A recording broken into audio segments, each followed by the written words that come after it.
Une chose intrigue les observateurs étrangers.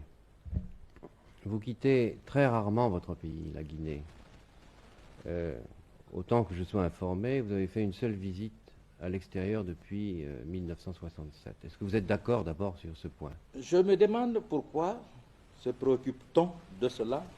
Le président Mao, combien de fois il a quitté la Chine? Pour autant, est-ce que la Chine est malade? Le président Nixon, combien de fois depuis qu'il est au pouvoir il a quitté? Et chaque président européen, combien de fois chaque président en Europe a quitté son pays? La révolution dont nous parlons, c'est en Guinée. Et c'est ici où elle doit être menée. L'essentiel de la lutte, c'est en Guinée. Et même les adversités extérieures, que toutes les puissances impérialistes se braquent contre la Guinée, si le peuple guinéen reste organisé, conscient de ses responsabilités, résolu à défendre ses acquis, aucune puissance impérialiste n'aura raison de la Guinée. Voilà la vérité historique. On doit s'étonner que je ne sois pas en Guinée, que je sois plutôt comme certains présidents tout le temps à Paris, à Londres, en train de me reposer ou en train de danser. Nous avons du travail et nous ne perdrons pas une minute qui est utile au développement de l'action révolutionnaire. Voyager à l'étranger ne veut pas toujours dire se reposer, c'est maintenir, ouvrir des contacts. Voyager pourquoi? Nous avons fait tous les pays du monde. Les 3 premières années de l'indépendance nous ont permis de visiter presque tous les pays en rapport avec... Et qu'est-ce que nous cherchons en plus? Et nous sommes le pays africain qui compte plus d'ambassades étrangères. Cela explique bien l'élargissement des rapports diplomatiques qu'entretient la Guinée avec le monde extérieur, bien qu'on parle toujours en France de l'isolement de la Guinée. La Guinée a plus d'ambassades que le Sénégal, que la Côte d'Ivoire, que chacun des pays coopérant avec la France. Vous pouvez en faire le contrôle. Vous avez à plusieurs reprises dans le passé dénoncé la 5e colonne qui opérait à l'intérieur de la Guinée. Est-ce que vous pensez que cette 5e colonne est toujours active dans votre pays? Et est-ce que ce n'est pas l'existence de cette 5e colonne qui vous inciterait à rester ici pour ne pas Alors, si j'avais peur de la 5e colonne, je ne restais pas en Guinée puisqu'elle est en Guinée. Non, mais parce que vous... Je serais parti à Paris, me réfugier tranquillement. Mais vous pourriez craindre que les éléments de subversion qui travaillent contre vous pourraient profiter de votre absence. Profiter comment? Le peuple guinéen est armé. Quel est le seul pays au monde dont le peuple est armé? Dites-le moi.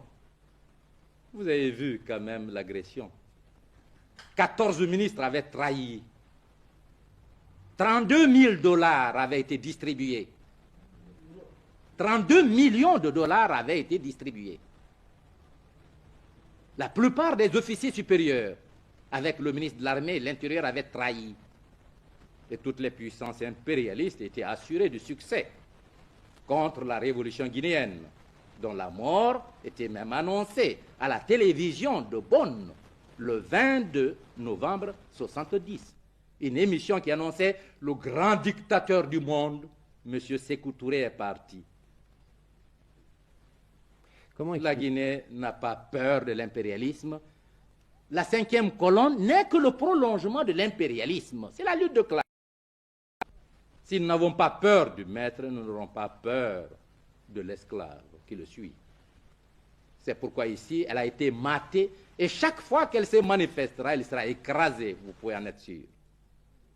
Je l'affirme à la face du monde. Aucun élément traître au peuple guinéen ne sera longtemps manœuvré sans qu'il soit su, perçu, isolé, maté par le peuple guinéen. Vous l'avez dit vous-même, 14 ministres avaient été inculpés, un certain nombre de chefs militaires, des gouverneurs de province, des hauts fonctionnaires, des diplomates guinéens. Et alors, comment expliquez-vous qu'autant de gens touchant de très près le pouvoir, certains étaient des compagnons de combat de toujours, aient pu trahir? Et en 1939, comment expliquez-vous qu'il y a eu tant de ministres, tant de hauts fonctionnaires, tant de hauts officiers supérieurs qui aient trahi la France pour livrer la France à l'Allemagne? Pourquoi? C'est la lutte de classe. Les hommes n'ont pas les mêmes conceptions de la vie et leurs rapports avec le peuple ne sont pas identiques. Ce Ce sont ceux qui se confondent avec le peuple dans ses aspirations, qui veulent défendre leur dignité dans la dignité du peuple, qui savent qu'ils naissent et meurent, que seul le peuple demeure en tant que référentiel suprême de toutes les valeurs, qui peuvent rester fidèles à leur peuple.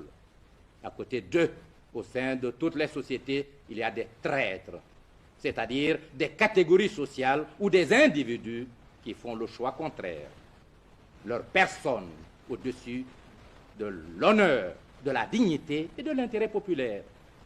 Nous ne sommes pas étonnés qu'il y ait eu des traîtres en Guinée. Il y en a dans tous les pays du monde.